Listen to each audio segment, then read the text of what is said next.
Let's talk about how to annotate.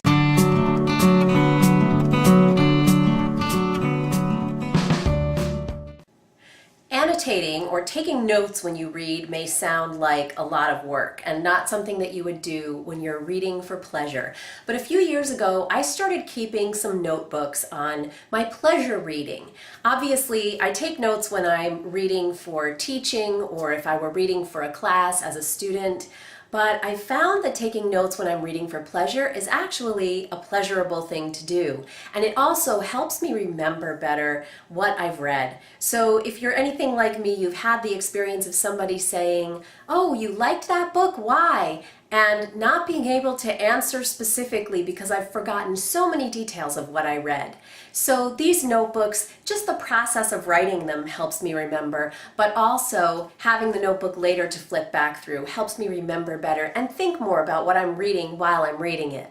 So I just picked up a couple of simple notebooks from Staples or some other office supply store, and they're nothing fancy, but they're a place where I can record my impressions as I'm reading. Let me give you an example.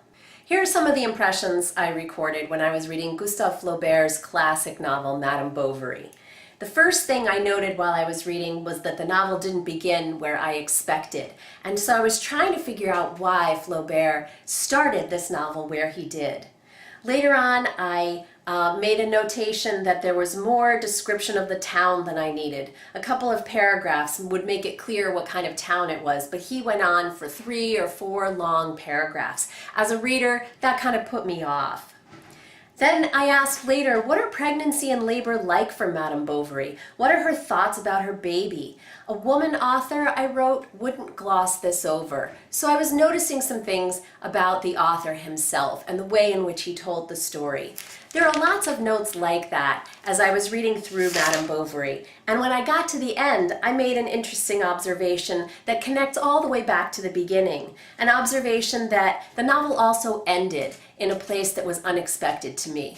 Those are the kinds of things that I might have forgotten later on when I tried to talk about Madame Bovary with other people. But because they're recorded in my notebook, I'm going to remember them. So what kinds of things are you going to be writing down in this notebook if you decide to try this out?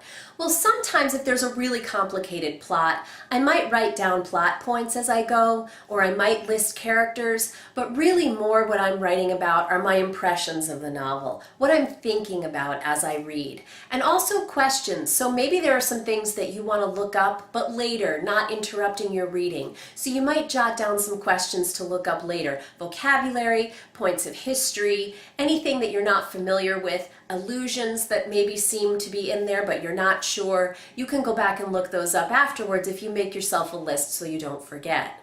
If you're going to read for more than just plot and character in a book that really bears that kind of scrutiny, then what kinds of things are you going to be looking for when you read? Well, you might ask questions about choices the author made. For example, point of view. Why is one character telling the story and not another? Is it in first person or third person, or very rarely in second person? Is the author making certain choices about what you're being told and not told? Where is information being withheld from you? Those are the kinds of things you might want to just take note of because they're interesting to talk about later. And of course, one of the great things about these notebooks is you can take them with you to book club, and they'll remind you of the things you were thinking of when you were reading the book. I have another whole video on how to generate good discussions in your book clubs. The kinds of things that you might want to talk about are the same kinds of things that you might want to note in your notebook as you're reading so that you can bring those later to your book club for discussion. Of course, you might want to just annotate in the text itself. I do that too, but I tend to do it more for the books that I'm working on as a teacher, that I'm going to teach in class.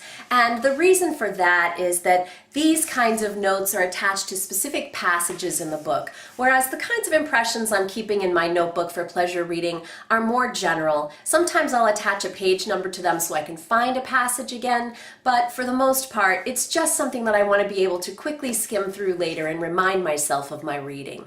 I hope you'll at least give this a try and see if keeping a notebook enhances your experience of what you read for pleasure. At the very least, you'll have a treasured account of what you were reading and what your impressions were of it as you were in the middle of the text. If you prefer a more tech-savvy approach, check out my video on how to use Goodreads. Goodreads is a place where you can also record your impressions of what you're reading as you're reading it and get responses from other readers in the process. Read on!